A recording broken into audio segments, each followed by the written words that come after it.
it's not just toast. Your feelings, the way you're feeling about the situation, completely normal, right? I would feel the same exact way. So what you want to do is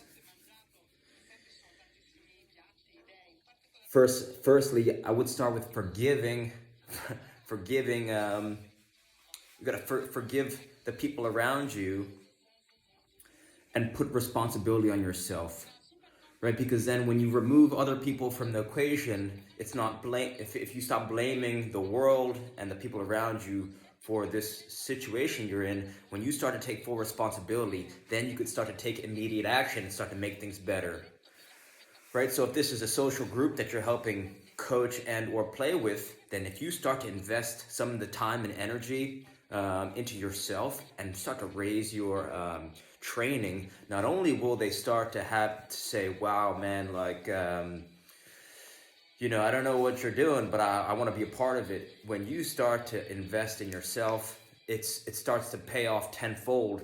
And the people who, maybe there's someone who's jealous that, maybe they're trying to take, maybe they want to be the coach, whatever, right? If you just start to grow your life, then it's always going to work out because then you'll start to feel like the captain of your own ship. So here's a few things that will not only help improve your on-field performance and thus improve the quality of your game and your life, but these are things that will just make it so that soccer is going to be more effortless and more fun, right? You're going to have more fun playing. My first question to you is, have you ever been taught how to breathe? And I ask that because most people haven't. And I wasn't taught this, right? I've been playing soccer for 27 years at a decent level, and this is something I only learned recently. So if you haven't been taught how to breathe formally, here, take this test. Take a deep breath.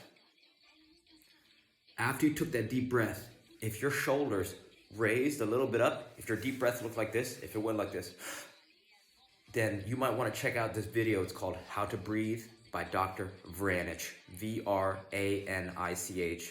That's step one, because they say players with the same skill level, the one who's better endurance and stamina, is going to win every time. The other reason why it's super important is there's a rule of three, right? 3 minutes without air, 3 hours in an unhospitable environment, and then maybe 3 weeks without food and water, you're dead. So breathing, 3 minutes, the most important thing. Number two is soccer players are humans first, soccer players second. And what that means is that if you improve your body's ability to move, then what you're going to do is you're going to create this base for yourself. You think about Cristiano. He spends a lot of time doing Pilates, right? You see it on his Instagram. Zlatan Ibrahimovic, a lot of time doing kickboxing, right? So a lot of these high-level players have this base of gymnastics or movement stuff. So if you want to start to improve the quality of your movement, then you want to search. My question to you is, are you using an RMT rope? Right? An RMT rope is just a length of rope as long as you are tall. But the reason why this is going to completely change your life is because your body's connected from fingers to toes.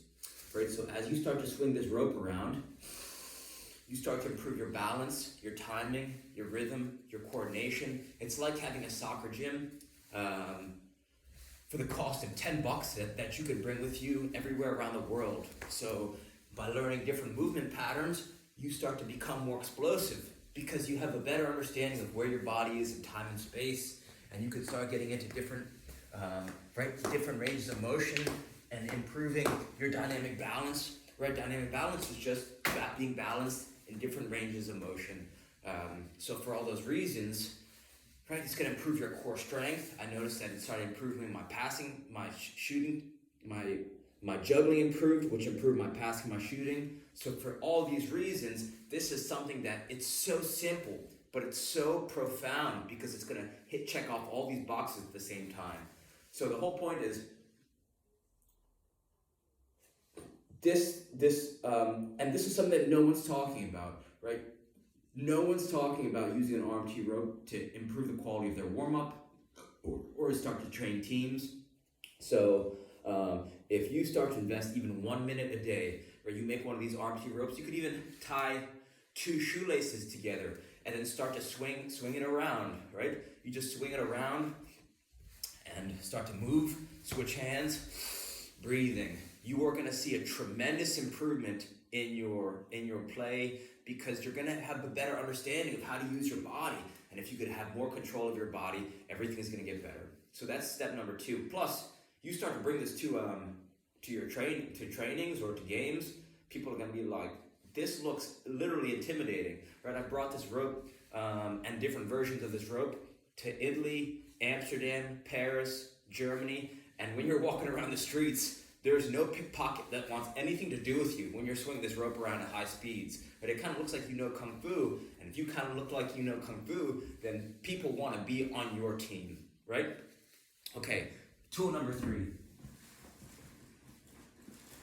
And you could make that RMT rope for $10, right? $10 at your local hardware store, or you could order one online for $20, or yeah, $20. Next thing, kick trainer.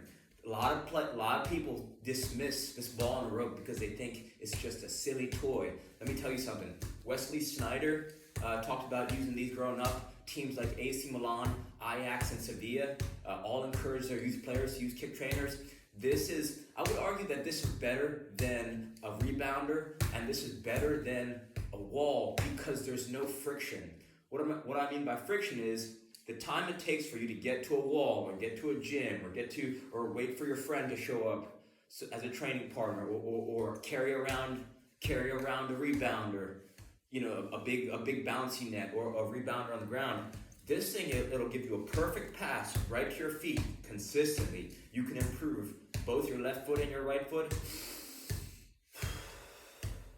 Your striking technique. This is ball striking, right? This is passing, this is shooting, right? You could cram months of training into days or weeks, because in 60 seconds you can get 60 touches, which means in 10 to 15 minutes you could get close to 1,200 touches effortlessly, right? You'd be hard pressed to get 1,200 touches in your average practice, let alone a game. So for all these reasons, if you go walk your dog, or you're just watching some football on TV, right? Football or soccer on TV, you can just get thousands and thousands of touches. And so when you get into the game, you just know where the ball is going to go, because it's subconscious. You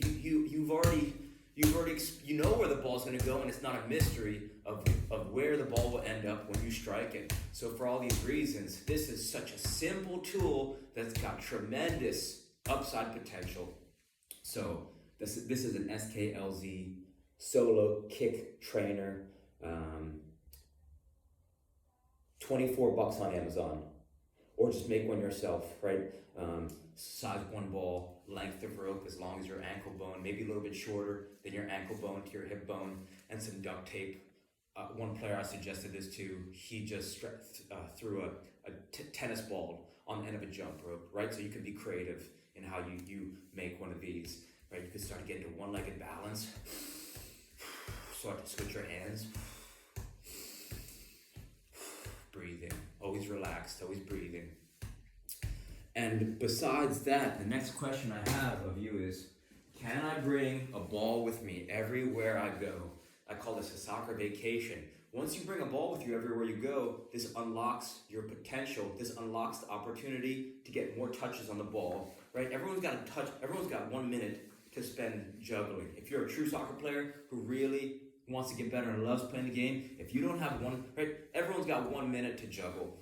And it took me so long for someone to suggest I spend time juggling a tennis ball, and I thought I was such a, I would spend hours and hours juggling a size 5, and no one ever suggested to me, maybe try juggling a tennis ball, because it'd be more challenging, right? So carrying a size 1 ball, carrying a tennis ball around is going to make it so it's going to challenge your precision. If the more precise you are, the sharper you're going to become on the field. The sharper your touch, the more dangerous you can be. So hopefully some of these ideas help. Reach out with any questions. All right, thank you.